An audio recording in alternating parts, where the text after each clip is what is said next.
शासन का दबाव है या फिर अधिकारियों की मनमानी। दादी ने अपने पोते और पुत्र वधू के नाम अपने हिस्से की जमीन की वसीयत कर दी। वह दोनों जमीन पर काबिज भी हैं। उसके बाद भी तहसीलदार ने मनमाने तरीके से वही जमीन विपक्षी के नाम दर्ज कर दी, जबकि सिविल कोर्ट पहले ही इस जमीन पर कब्जे के आधार पर यथास्थिति बनाए रखने का आदेश जारी कर चुका है। उसके बाद भी ये सरासर अन्याय क्यों किया जा रहा है?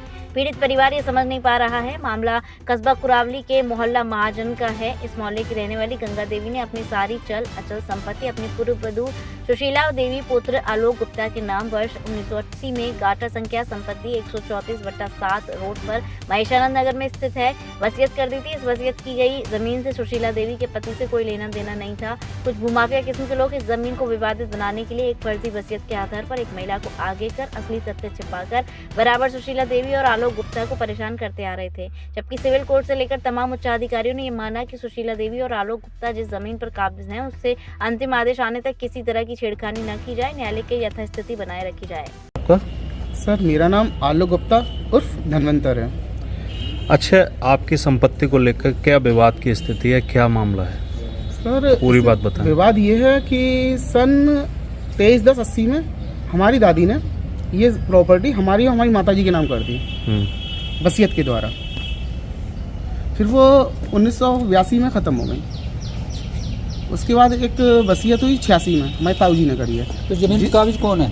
मैं, आलोक गुप्ता और सुशीला गुप्ता। मालिक काबिज हम लोग हैं। 86 में एक वसीयत करी, उसमें भी इसका जिक्र है।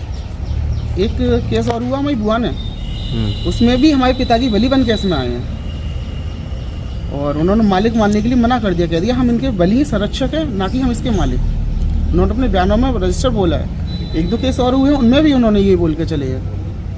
लेकिन अब एक महिला के नाम उन्होंने उसके बच्चों के नाम वसीयत हमारे पिताजी ने करी है, जिसमें चलाचल बोला है, ना कि संपत्ति दर्शाई है।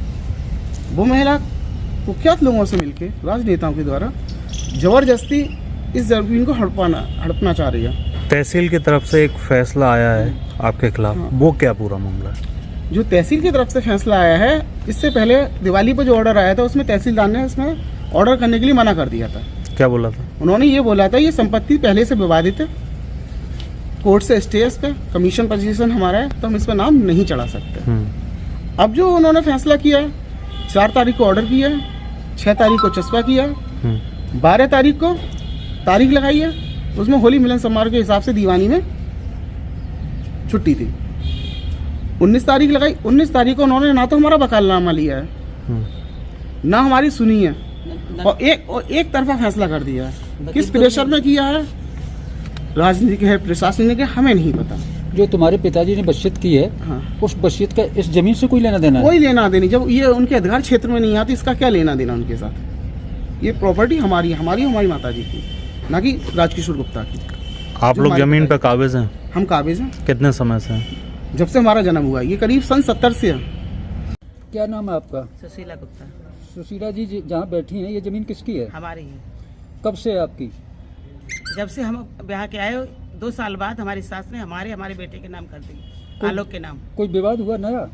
अब हुआ है विवाद कुछ दिनों पहले। क्या? जो जगह थी, जो जगह है हमारी, अब जो दूसरी पार्टी है वो गलत साबित करके और मतलब वो हड़प करना चाहती है। लेकिन जगह आपकी है? हाँ, जगह हमारी, कब्जा हमारा। कुरावली के 80% लोग हमें जानते हैं कि हमारी जगह है। नगर पंचायत में चढ़ी है। तहसील से कोई मतलब? तहसील से कोई मतलब नहीं है। जो फैसला आया वो सही है या गलत है? गलत है।